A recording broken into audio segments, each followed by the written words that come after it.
El profesor Juan Carlos Vidal, especialista en opinión pública y participación ciudadana, nos continúa acompañando en este segmento. Hablamos de la importancia de los diálogos, de la negociación y de la importancia que tiene para nuestro país. Queremos ver cambios. Es la principal, digamos, premisa que los venezolanos dicen en las calles cuando se les hacen encuestas de diferentes tendencias. Sí. La gente necesita un cambio y especialmente eso pasa por la mejora de su poder adquisitivo. Viene ahora el 1 de mayo, ya son 2 años sin aumento del salario mínimo. Esto crea gran preocupación y los anuncios de que se reactiven nuevamente las sanciones por completo, que esa flexibilización pues vaya en marcha atrás por falta de acuerdos, crea nuevamente más presión en el ciudadano, un ciudadano que ya ha vivido bastante en el país de distintos periodos, todo lo que hemos vivido, y no piensa pues aguantar una nueva política de sanciones que agravan la situación económica ya preexistente, que han agravado esta situación económica preexistente en nuestro país. Evidentemente eso crea más problemas también en el continente, porque ¿qué piensa el venezolano si vienen más sanciones y no se llegan a acuerdos? Nuevamente en una mayor ola de migración que afecta obviamente a los países vecinos y también a Estados Unidos, que es un tema contraproducente para ellos. Rosa, bueno, primero tengamos confianza y además después aprovechemos este tipo de tribunas para hacer nuestro mejor esfuerzo de comunicación para que medidas como las sanciones pues no vuelvan, ¿no? Lo hemos comentado en otros programas. Yo sé que es un tema polémico que no le gusta a alguna gente que se toque y que puede poner en entredicho un poco la postura política de quien lo dice, ¿no? Pero la verdad es que ha habido consenso. La Corte Interamericana de Derechos Humanos, lo decías en la introducción del programa, y lo leía yo esta mañana en prensa, la Corte Interamericana de Derechos Humanos ha dicho que no son convenientes, ¿no? Venimos de 6 meses de flexibilización.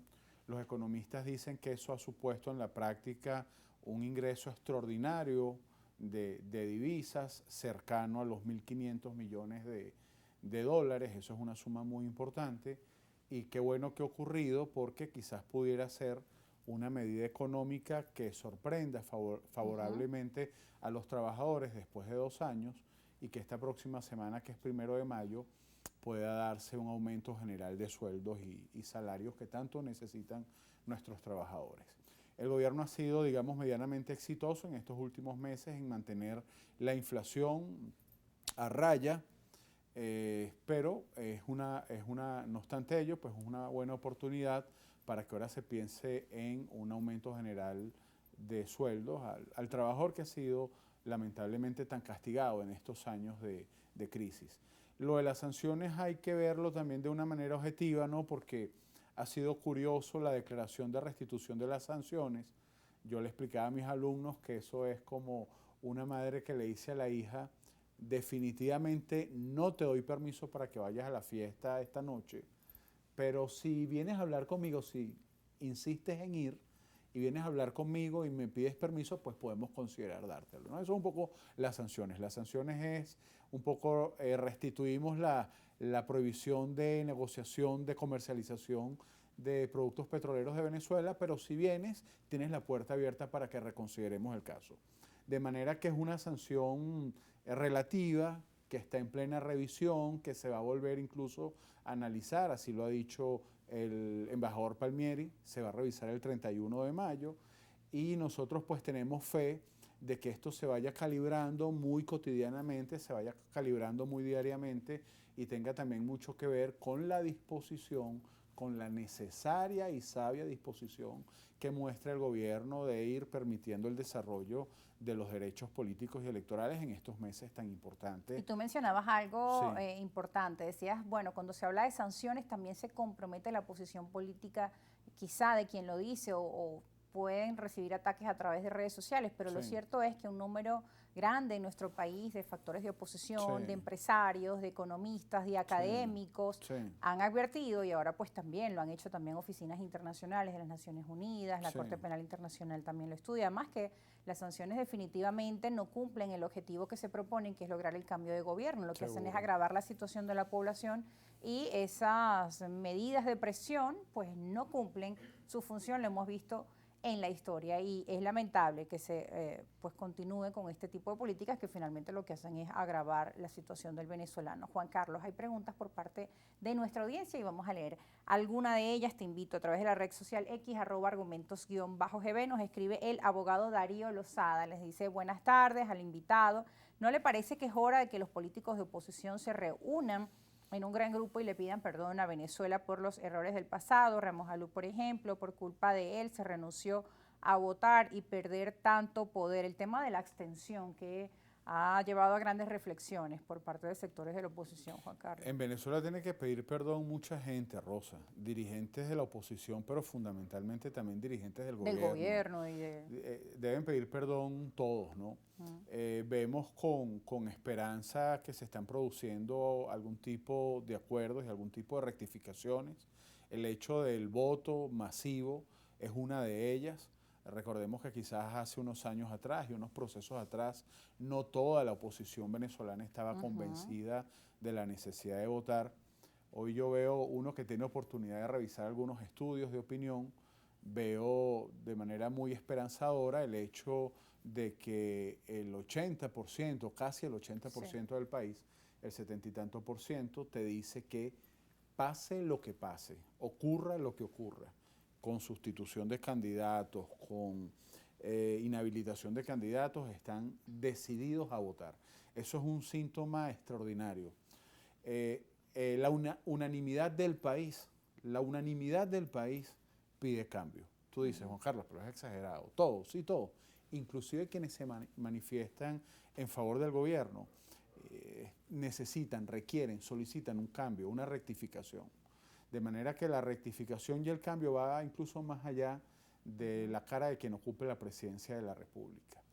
Esa necesidad de rectificación unánime que manifiesta el país se manifiesta también en la intención del voto. 74, 75% de la gente dice: yo pase lo que pase, voy a votar. Eso es una muestra de rectificación, eso es una muestra práctica de perdón, de reconocer cuando nos equivocamos y dijimos no vamos a votar porque no votando deslegitimamos al gobierno y entonces el gobierno se va a caer. Esos pasos se han ido dando y bueno, tenemos que pedir perdón muchos, tiene que pedir perdón la dirigencia política de la oposición, más aún la dirigencia política del gobierno, tiene que pedir perdón muchos empresarios, tiene que pedir perdón mucha gente de la dirigencia nacional que se equivocó, pero hoy vemos entonces con esperanza que el domingo 28 de julio, marca la posibilidad de que ese perdón no solo sea verbal, sino que sea un perdón de acción acompañado de una profunda rectificación nacional. Ahora, Juan Carlos, la oposición quiere materializar ese cambio, pero para ello tiene que, obviamente, obtener los votos necesarios, Sí. vencer las divisiones, vencer esa, digamos, falta de querer participar por parte de algunos ciudadanos en medio de las dificultades que se puedan presentar. Todavía hay quienes dicen, aquí no se puede votar, este proceso electoral no va a ser justo, así que prefiero no votar. Bueno, la oposición tiene que superar todo eso, la abstención, la división, pero también tiene que llevar su mensaje a ese sector chavista que se siente descontento. Tú decías, la mayoría de las encuestas lo dicen, la gente quiere cambio, pero ¿crees que el mensaje del embajador Edmundo puede llegar a ese sector del chavismo que se siente descontento cuando desde el gobierno están diciendo esa es la oposición golpista, esa es la oposición que pidió sanciones para nuestro país? Tú sabes que yo escuché las declaraciones porque además, bueno, el doctor Edmundo González ha sido pues un personaje desconocido para la mayoría del país. Yo me encuentro entre esos venezolanos que no lo conocía, de manera que cuando salió en su mensaje a la nación lo escuché con mucha atención y me llamó profundamente la atención su mensaje conciliador, su mensaje de moderación. Creo que es necesario. Escuché algunas críticas en las redes, bueno, es un señor mayor, la verdad es que, pero es que nosotros no necesitamos a Bad Bunny de presidente de la República, nosotros no necesitamos a un atleta de presidente de la República, nosotros necesitamos justamente a alguien que, si no le pongamos nombre, para no, digamos, contaminar con una preferencia determinada la entrevista, pero nosotros necesitamos al frente de la presidencia de la República un pater familia, como decían los romanos, que se encargue de reunificar al país, de reunificar a la familia, de hablar con los hijos, de reconciliarse con la esposa, de llamar al hermano que tiene 6 años que no habla con él, de pedirle disculpas al primo, ¿no? Nosotros necesitamos un reunificador. Y a mí me pareció en el embajador González Urrutia que al menos en su primer mensaje muestra eso y me causó una grata impresión. ¿Y cómo ves a los otros participantes de la oposición? Están también Sí, Enrique Márquez, Antonio sí. Carrio, hay otras candidaturas que siguen su curso. Bueno, la verdad es que creo que tienen todo su derecho, ¿no? La verdad, son venezolanos muy respetables. Está Benjamín Rauseo también. Pues hay varios, ¿no? Que están compitiendo para Claudio el Fermín, el 28 de sociólogo julio. Claudio Sí, Fermín. Claudio Fermín, que ha sido invitado a tu programa y que es un hombre indudablemente muy bien formado académicamente. Ahora, todos tienen derecho a aspirar. Lo que sí creo, Rosa, es que acercándose el momento de la elección, hay que tomar algunas posturas definitorias, porque no tendría mucho sentido de que si Juan Carlos Vidal es candidato y dice que es de la oposición, pues la verdad es que en sus entrevistas y en sus declaraciones se meta más con la oposición, le hagan más oposición a la oposición que al gobierno, pero además que después cuando revisas los estudios de opinión y ves que Juan Carlos Vidal tiene un 1%, tiene un 2%, tú dices, bueno, pero ¿cómo este señor puede pensar que va a ganar si no tiene el favor popular? Que sería Entonces, contribuir a pues la de alguna división, manera seguir atomizando al atomizar. país, ¿no? Cuando lo que requiere el país es reunificación. Entonces, bueno, tienen todos el derecho a aspirar, bienvenidos sean, no descalificamos a ninguno, no le ponemos sobrenombre a ninguno. Lo que sí pensamos es que avanzada la campaña electoral, faltan 90 días, y eso en política es muchísimo, ¿no?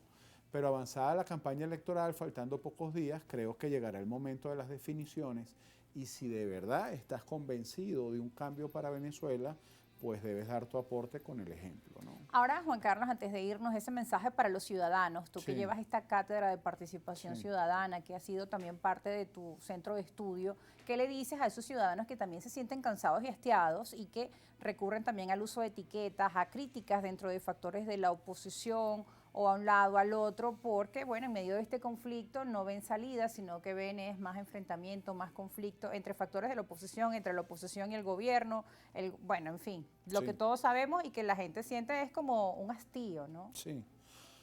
Yo te diría, y lo hemos conversado otras veces, que debemos ser promotores de la paz, promotores del respeto. Debemos difundir valores de tolerancia, valores de moderación, porque es definitivamente lo que necesita el país. Yo hago mío las palabras de un maestro social cristiano, un académico impecable, ya desapareció físicamente, el doctor Enrique Pérez Olivares, que él decía que los cambios en toda sociedad, los cambios políticos, pero los cambios también económicos, deportivos, culturales, todos los cambios en una sociedad se dan a partir de la participación ciudadana, ¿no? Cuando comienza la participación ciudadana.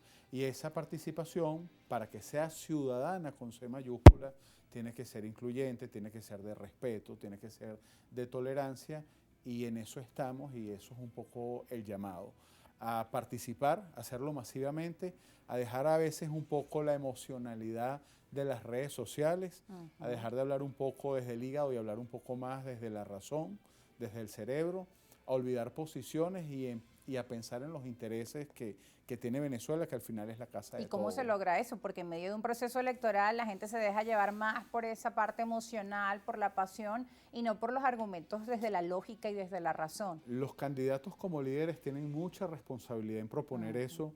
Eh, por eso te decía hace un rato que me gustó la postura de uno de ellos, ¿no? De hablar desde la tolerancia, hablar desde el respeto, desde la moderación y un poco desde la calma y el sosiego que tanto necesita el país. Herramientas claves de liderazgo. Bueno, ya eso es asunto de otro programa. Juan Carlos, Sí. muchas gracias por estar con nosotros esta tarde. Gracias por la invitación, muy honrado. Y muchas gracias a ustedes también por participar y hacernos llegar sus preguntas y sus comentarios a través de nuestras cuentas en redes sociales. Nos vamos a una pausa. Al regreso, nuestro segundo invitado de esta tarde. No se aparten.